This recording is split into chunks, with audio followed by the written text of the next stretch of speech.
All right, welcome to The Explainer. I am literally so pumped for today's deep dive because we are looking ahead to the absolute pinnacle of global sports. The 2026 World Cup is creeping up fast, and to get ready, we're digging into an unbelievable data set, the predictions of 19 global ESPN soccer experts. Let's see what the brilliant minds are thinking, shall we? I mean, just think about the sheer scale of this thing for a second. We're talking about a massive, expanded 48-team tournament featuring 104 games spread across weeks of action. Trying to predict this level of beautiful chaos on your own? Basically impossible. But by distilling these 19 expert ballots, some really fascinating patterns start to emerge. This is essentially your definitive cheat sheet to win your bracket pools. Okay, let's dive into this. We're going to break it all down into 5 key themes: the ultimate tournament favorites, superstars and breakout phenoms, dark horses and early exits, the host nation pressure, and finally, we'll wrap up with bold predictions and matchups. Kicking things off with Section 1, the ultimate tournament favorites. Really, who is going to rule the world in 2026? Well, when you look at the baseline expectations, one massive number jumps right off the page: 16. 16 out of 19 experts picked either Spain or France to win it all. I mean, out of 48 total teams, the vast majority of the panel sees the ultimate winner coming from just one of 2 European powerhouses. And it's a really crazy contrast here. On one side, you have Spain. They are the undeniable favorite, literally appearing in the top 4 of absolutely every single one of the 19 expert ballots. On the flip side, you've got the defending champions, Argentina. Now, while 7 writers expect Lionel Messi and company to make a deep run, exactly 0 experts, 0, predict they'll actually repeat their 2022 title. The data shows they're facing a monumental uphill battle to go back-to-back. Moving right along to Section 2, superstars and breakout phenoms, the household names and the teenage sensations. This breakdown brilliantly illustrates what the experts think about the rising stars. Spain's Lamine Yamal isn't just a favorite, he's practically a lock. He secured 13 out of 19 votes for the young player of the tournament. And it gets crazier. 5 of those experts expect the 18-year-old Barcelona star to actually go home with the golden ball for the best overall player in the entire tournament. Just let that sink in. Now, you can't talk about clinical finishing without bringing up France's undisputed superstar. Kylian Mbappé tops the predictions for the Golden Boot with 7 expert votes, plus he snagged another 3 votes to win the Golden Ball. He is still, without a doubt, the terrifying attacking force that every defense is having nightmares about. Okay, I highly suggest taking a mental screenshot of this list right here, because these are the phenoms poised to completely dictate the tournament's energy. Mexico's Gilberto Mora could make serious waves at just 17 years old. Yan Diomande of the Ivory Coast is already lighting up the Bundesliga at RB Leipzig. Definitely keep your eyes on Real Madrid's Arda Güler from Turkey. And whatever you do, do not sleep on France's Michael Elise. One expert even called him the best player on his team, even if the rest of the world hasn't quite figured that out yet. Section 3, dark horses and early exits, because every tournament needs its Cinderellas and its shocking flops.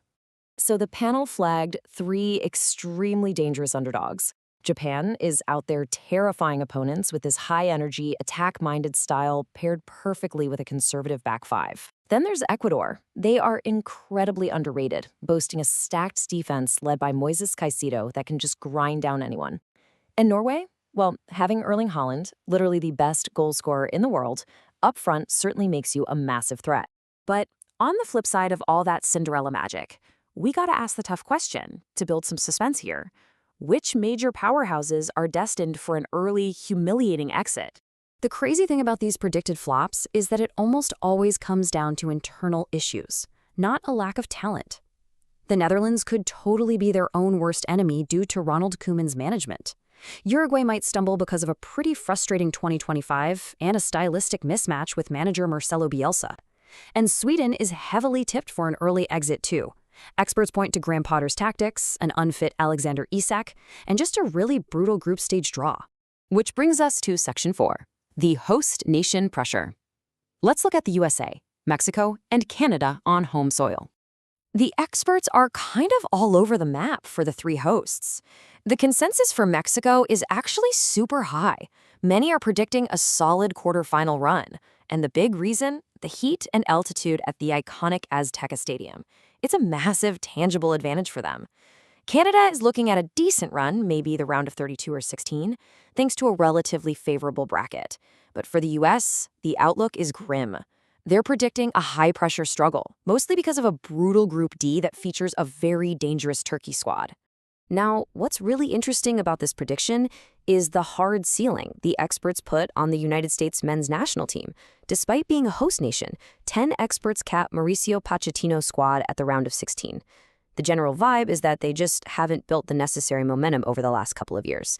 The second they run into an experienced powerhouse, which could very well be Argentina, the adventure is likely over. All right, let's ramp up the energy for our final section. Number 5, bold predictions and matchups. We're talking blockbuster clashes and some seriously wild takes.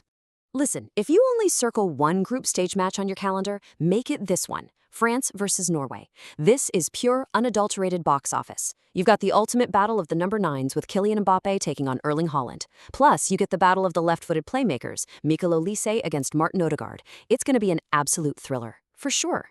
But, off the pitch, we might see a completely different kind of drama. ESPN's Mark Ogden notes, and I quote, "Some games are going to be an embarrassment for FIFA due to vast numbers of empty seats." Cape Verde versus Saudi Arabia in Houston, right? I mean, with 48 teams, the logistical reality is that not every single match is going to pack out a massive American football stadium. That's definitely going to be a huge talking point. And how about this wildly bold take from Rob Dawson? Thomas Tuchel quits as England coach before the end of the summer. The expectation and the heat is too much. I mean, wow, that perfectly showcases the high-stakes pressure cooker of the World Cup, doesn't it? Even with a shiny new contract, the weight of an entire nation can force some pretty unexpected breaking points. Let me just rapid-fire a few more of these at you, because they are spicy. One expert predicts 2 African teams, like Morocco and Senegal, will make the semifinals because European teams traditionally struggle in extreme heat. Another boldly claims Cristiano Ronaldo will score exactly 0 open play goals. Ouch. And defying literally all historical trends, one expert predicts an all-European final, despite the fact that no European team has ever won a World Cup hosted in the Americas. The possibilities here are literally endless. Which brings us to the big finale. 48 teams, 104 games. We've seen the favorites, the phenomenons, the underdogs, and the absolutely wild predictions. The stage is set for a historic, chaotic tournament. So with all this expert data in front of you, who's going to ruin your bracket? Think about it and get ready for a spectacular summer of soccer. Thanks so much for joining me for this explainer. We'll catch you next time.